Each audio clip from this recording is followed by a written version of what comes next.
I never thought the people closest to me would be the ones who stripped me of the one thing I depended on every single day. My car wasn't fancy. It wasn't some shiny symbol of success. It was just how I got to work, how I paid my bills, how I stayed afloat. But to my sister Madison, it was something she could take, something she could sell.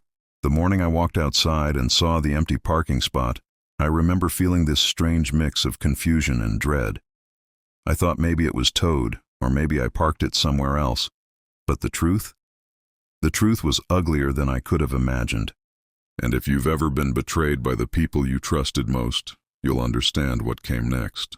Before we get into it, if you want more stories where justice doesn't wait for permission, stick around.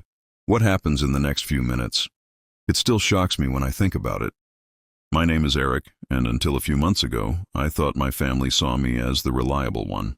Quiet, yes. Not flashy, sure, but solid. The kind of person you could count on. That illusion shattered the day my car disappeared. I still remember standing in the driveway staring at the bare concrete like it could somehow give me answers.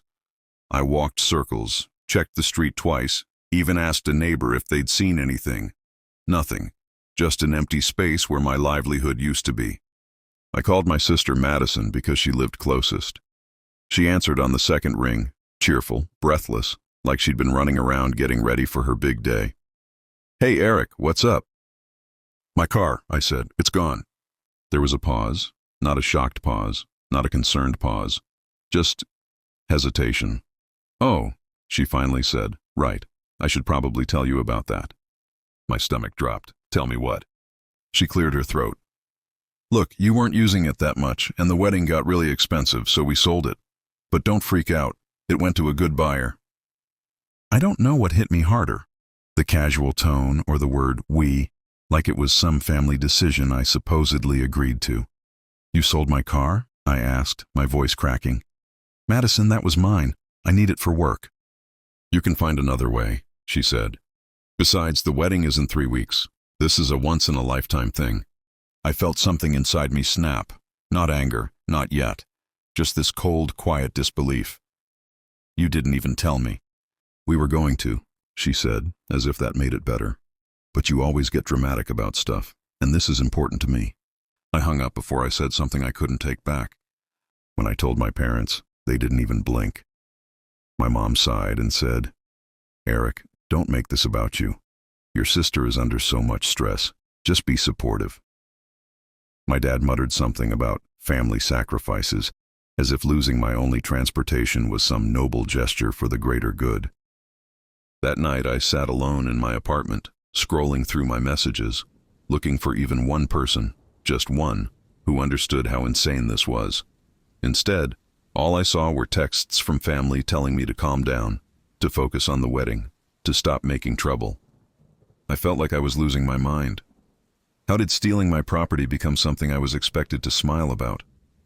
The turning point came when Madison sent a message that made my blood run cold. "Don't worry about the venue, it's all paid for now. Your car basically covered the last deposit." I stared at those words until they blurred. That's when it hit me. The person who should have protected me, valued me, respected me, saw me as a resource, a walking wallet, someone who could be used, taken from, dismissed.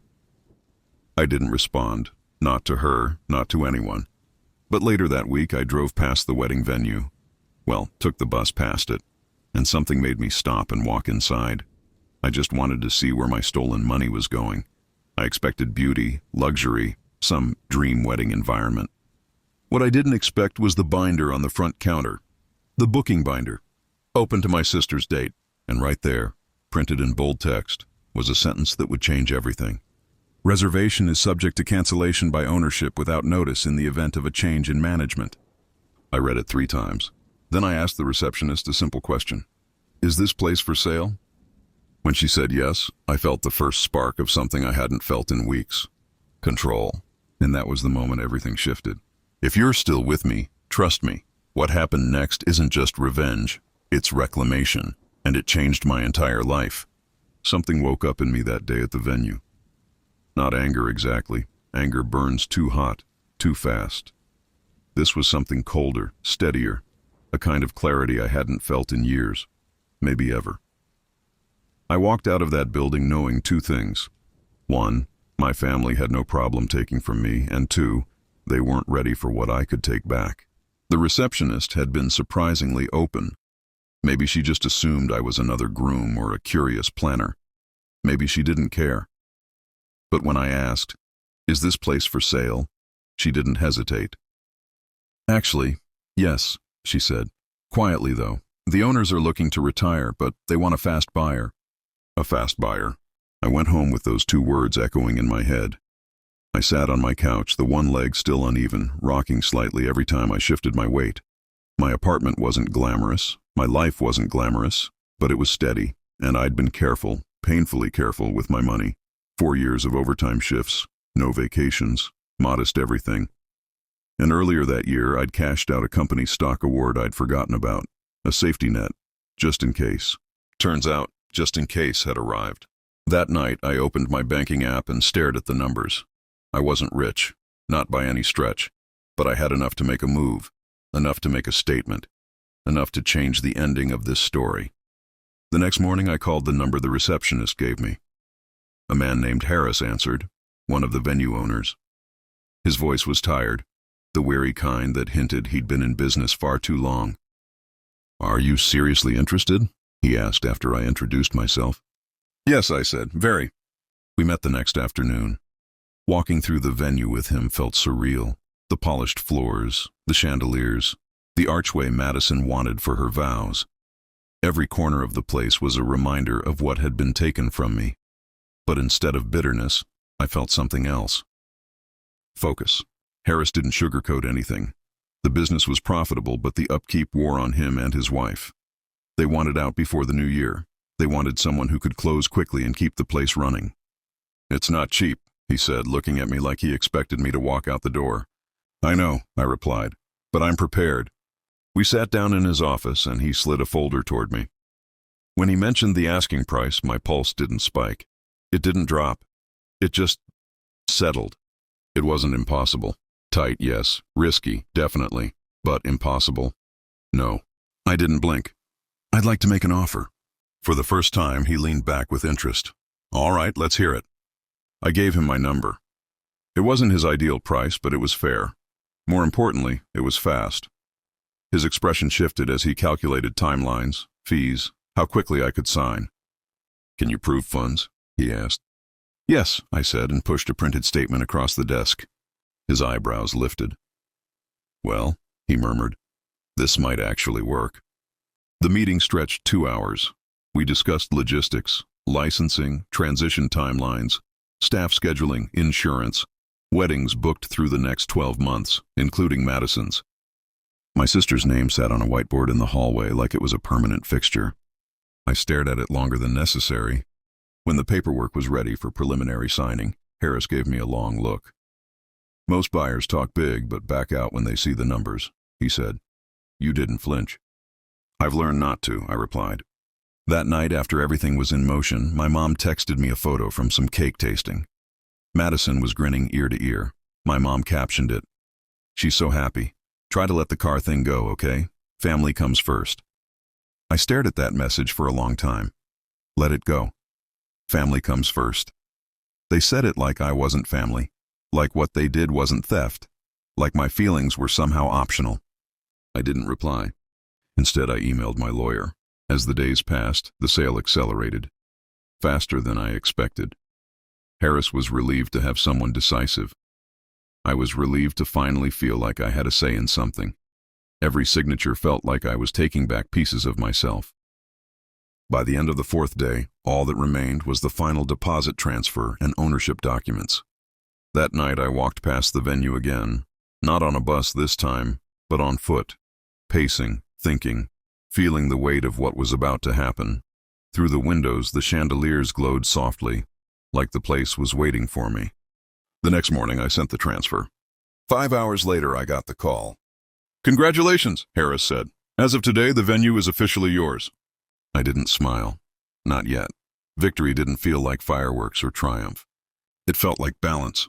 And if you think that was the peak of this story, not even close. The real reckoning was just getting started. The moment Harris told me the venue was officially mine, the world didn't shift beneath my feet. There was no dramatic music, no sudden rush of triumph. It was quieter than that, like the final click of a lock after years of trying to force the key to turn. I thanked him, hung up, and just sat on the edge of my bed staring at the wall. I'd done it. Me, the quiet one, the easy one, the one everyone assumed wouldn't push back. But now came the part no one ever expected. The first thing I did was schedule a meeting with the staff. I didn't want chaos, I didn't want fear, and I didn't want to fire anyone. I just wanted clarity. When I arrived, the team gathered in the ballroom, 5 employees who looked equal parts curious and anxious. They'd been told someone new was stepping in. They probably expected a businessman in a suit, someone older, someone with money practically dripping off them. What they got was me, a guy in a clean but worn jacket, scuffed shoes, and a quiet expression. "Thank you all for coming," I said. "My name is Eric. As of today, I'm the new owner." They exchanged looks. A couple raised eyebrows. One woman, Teresa, the event coordinator, folded her arms like she was waiting for the punchline. "I want you to know I'm not here to change everything overnight," I said. "You've kept this place running. I'm here to support that, not disrupt it." Their shoulders eased, some nodded. Teresa even smiled. But then, as we moved through scheduling and introductions, she paused at the whiteboard behind me. Sir? Is this booking still solid?" She pointed at Madison's wedding. There it was, the reminder, the wound, the reason I was standing here. "Yes," I said, "for the moment." The words hung there. I didn't elaborate. They didn't press. But inside, something tightened. The time for silence was ending. After the staff dispersed, I walked the property alone. The ceremony arch, the gardens, the string lights in the courtyard. Every detail was beautiful, meticulously maintained.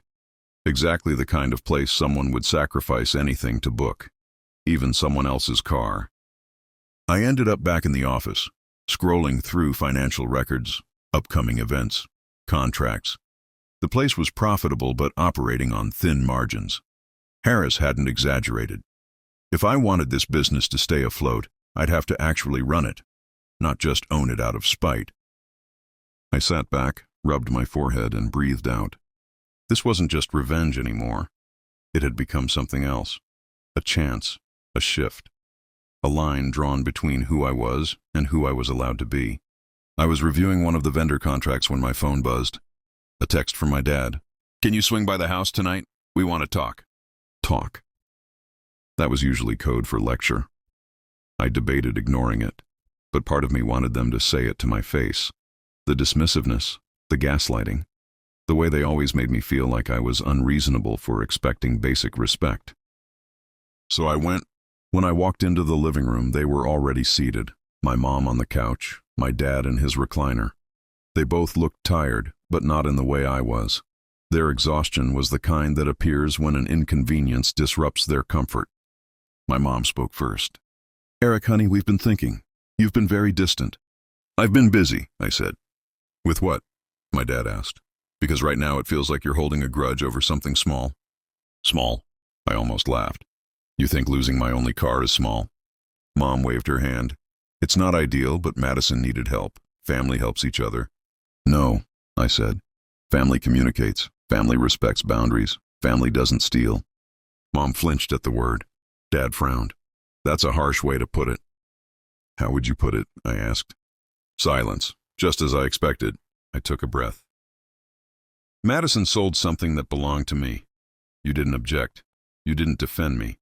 You told me to get over it. So no, I'm not pretending everything is fine." Another silence. Then my mom said, "Eric, the least you can do is show up to her rehearsal dinner tomorrow. Be supportive." Supportive. It was always that word. It only flowed one way in this family. "I'm not going," I said simply. My dad's jaw tightened. "Eric, don't make this harder than it needs to be." Too late. "I've made my decision," I said, stood up and walked out before they could guilt me any further. Outside, the air felt cold but clean, like I could breathe again. When I got home, I opened my laptop and checked the status of the final legal transfers. Everything was confirmed, every document stamped. By morning, there would be no question. I was the owner, and that meant I held the power over every event in that building, including Madison's.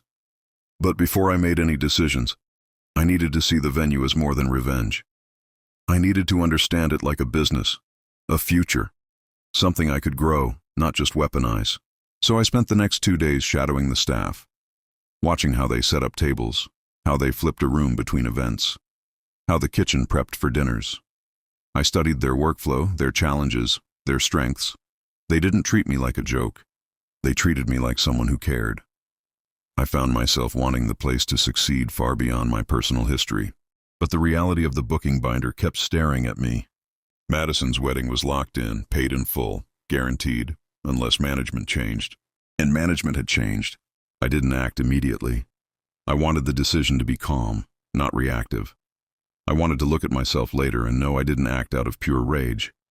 Then, on the morning of the scheduled rehearsal, Madison texted me, "Don't forget rehearsal at 5 and try to be early. We're already stressed enough." No apology, no acknowledgement, just entitlement wrapped in sparkly wedding prep. That was my answer. I went to the venue early. I gathered the staff and explained the situation. Not the personal details, just the logistical ones. I showed them the clause in the contract. Their eyes widened, but no one argued. They respected my choice. They followed my lead. By noon, the doors were locked. The rehearsal was canceled, notices were printed and posted. And all that was left was the moment my family arrived and realized the consequences of treating me like someone who wouldn't fight back. That moment was minutes away. I waited inside the venue office, the blinds half open so I could see the parking lot. My heart wasn't racing. My hands weren't shaking. If anything, I felt steady, steadier than I had in years. Revenge isn't loud, not real revenge. It's quiet, calculated, and rooted in reclaiming what was taken.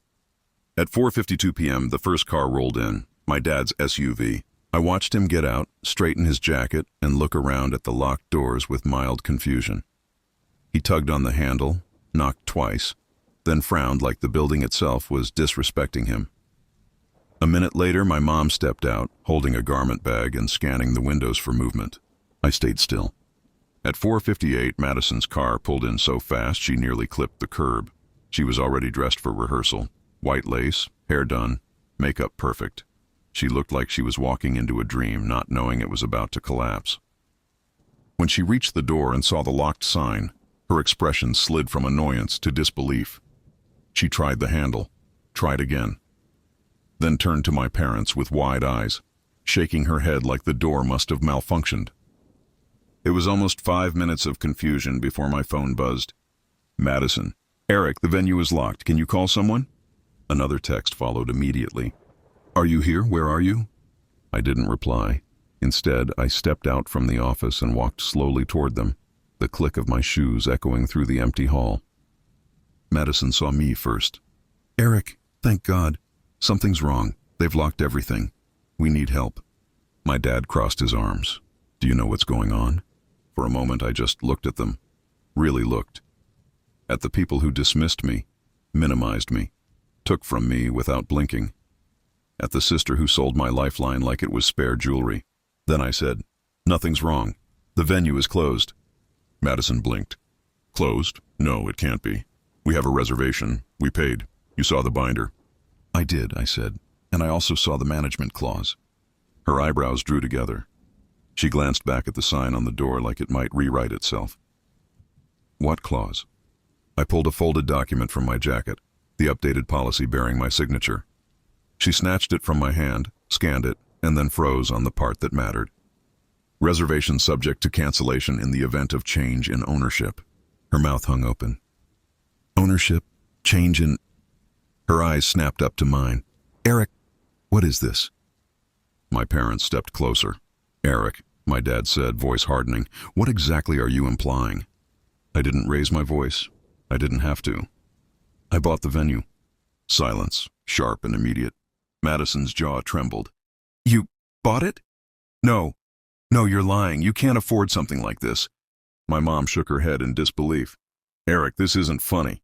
I stepped aside and gestured to the office. "You want proof? Come inside." They hesitated, but curiosity, fear even, pulled them in.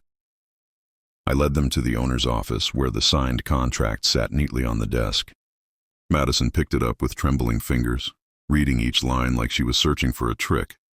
When she reached my signature at the bottom, she let out a sharp exhale. "Oh my God, you actually did it." My dad's voice went low and angry. "This is petty, Eric. It's irresponsible. Are you really canceling your sister's wedding over a car?"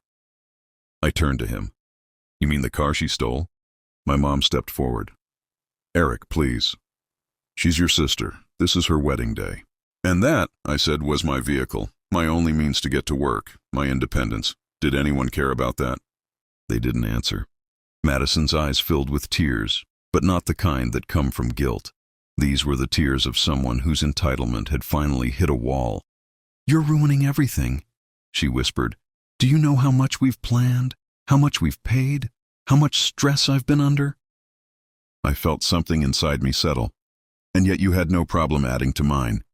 Her fiancé, Tyler, burst through the door then, late, breathless, already irritated. "What the hell is going on? Why aren't we inside?" Madison pointed at me like I was the villain in a soap opera. "He bought the venue and canceled the wedding." Tyler looked at me, then at the papers, then back at me. His face turned red. "You're kidding. You're actually kidding. You just threw away thousands of dollars for what? Spite?" "No," I said calmly, "for boundaries." He stepped closer, too close. "You better fix this." I didn't move. "No." The word hung in the air like a hammer. Tyler puffed up, ready to threaten something he didn't have the power to enforce. But Madison grabbed his arm, shaking her head. She knew. For the first time in her life, she was standing on a foundation she couldn't manipulate. "Eric," she whispered, "please, I'm begging you." And for a brief second I almost felt something. Not sympathy, just a memory of who we used to be. Childhood, laughter. The years before she learned she could take without consequence. But the moment passed. "The wedding is canceled," I said. "The contract allows it. Your actions led to it." My dad tried one more time. "Son, think about the family." "I am," I said, for the first time. No yelling, no dramatics, just truth. A long, heavy silence filled the room. Madison wiped her cheeks. Tyler muttered a curse under his breath. My parents exchanged a defeated look. They finally understood. I walked them to the exit. One by one, they stepped out into the fading sunlight, carrying the weight of consequences. When the last door clicked shut behind them, I stood alone in the quiet hall. The chandeliers above me glowed softly. The venue was still, peaceful. And for the first time in a long time, so was I. Revenge wasn't the fire, it was the calm. And the calm felt good. I didn't expect the silence to feel this heavy. After everything that happened with the wedding, the fallout, the screaming matches, the weeks of ignored calls, I thought the worst had already passed. I honestly believed I had reached the end of the story. That what happened at the venue was the final chapter. That the family's resentment was the final price I'd pay. But stories don't end just because you think they should. Some endings wait, hidden until you're too tired to run from them. It was a Thursday night when everything cracked open. I came home late after a long shift. I'd finally gotten my old job back and was slowly rebuilding the savings I'd burned during the chaos with my sister. I wasn't angry anymore, just exhausted. The kind of exhaustion that settles behind your ribs and grows roots. When I stepped inside, the apartment was dark except for a soft glow from the kitchen. At first I thought I'd left a light on by accident, but when I walked in, there she was, my sister, sitting at the table, hands wrapped around a mug she clearly hadn't touched. She didn't say anything at first, and I didn't either. We just stared at each other, both of us pretending this wasn't the first time we'd been in the same room since the canceled wedding. Her voice was small. "I need to talk to you." I stayed standing. "About what?" Her eyes were red, like she'd wiped tears on the way over. About the wedding, about Mark, about everything. The mention of her ex-fiancé made something tighten in my chest. "What about him?" She swallowed, and for the first time since this whole mess started, she looked like someone who realized just how far she'd fallen. "He's suing me," she whispered. "For the money he lost, for fraud, for emotional distress. He's trying to ruin me." My first instinct should have been sympathy. She was my sister, after all. But then I remembered the day she sold my car without even telling me. The way she laughed when I confronted her. The way she said I should be proud to help her start her new life. I remembered standing in that venue hallway, clutching the cancellation contract, knowing it was the only way to make her feel even a fraction of what she put me through. My expression didn't change. "So what does that have to do with me?" I asked. Her breath shook. "Mom told me you bought the venue. Mark thinks you were involved in the financial collapse. He thinks you cost him his deposits. He thinks you sabotaged everything." The irony hit me like a punch, because for once, I was innocent, at least legally. I bought the venue. I canceled their wedding. But the business's financial issues, not me. That venue had been rotting from the inside long before I touched it. Mismanagement, hidden debts, corruption. All of it conveniently exposed right after the wedding was pulled. I didn't expect the universe to hand me a gift like that, but I wasn't about to return it. "I didn't collapse the business," I said. "It collapsed on its own." She nodded slowly. "I know, but Mark doesn't believe me, and he hired an investigator." Now my stomach tightened. "A private investigator?" She nodded. "And he dug up something about you." I felt my pulse spike. "What did he dig up?" She hesitated, then stood, pulling a folded piece of paper from her pocket. She slid it across the table like she was afraid the paper might bite. I unfolded it and felt the ground tilt under me. It wasn't about the venue. It wasn't about the wedding. It was about the inheritance. My uncle's inheritance. The one I never told my family about. The one he left to me after I spent a full summer helping him when he was sick. No one else visited him. No one checked on him. I was the only one who showed up, and I never expected anything in return. But he left everything to me, quietly, privately. No lawyer announcements, no family drama. A trust fund, one I hadn't touched except to pay the venue's purchase cost. And now Mark had found it. The threat was scrawled in black ink across the investigator's report. If he could afford to buy the venue, he can afford to pay for the damages. I felt my jaw clench. "He's coming after me." My sister nodded. "He wants to drag you into the lawsuit. He wants to say you sabotaged the wedding using hidden funds. He wants part of the inheritance." Something cold settled in my spine. "And what do you want?" She looked at me, and for the first time in months, she didn't look angry or entitled. She looked scared. "I want you to help me," she whispered. "Please. I don't know what to do." And that was the twist I never saw coming. After everything she put me through, she was the one begging me for protection. I took a breath, and the decision crystallized inside me. Not out of vengeance this time, but clarity. "This inheritance is mine," I said quietly, "and I'm not letting anyone, Mark or you, use it against me. If he drags me into a lawsuit, he'll lose, and he knows it. He's bluffing, so here's what you're going to do." She held her breath. "You're going to tell him you have nothing, because you don't, and you're going to let him burn himself out chasing something he'll never get." Her eyes widened. You're not going to help me?" "No," I said, a strange calm settling into my bones. "This is the part of the story you face alone." Her mouth trembled, but she nodded because deep down she knew I was right. Some consequences aren't mine to carry. She left in silence, and the door clicked shut like the final chapter of a book I'd spent my whole life reading.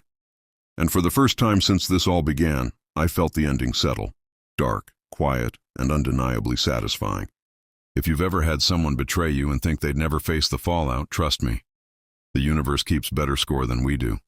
And if you want more stories where karma arrives exactly when it should, stick around, because the next story hits even harder.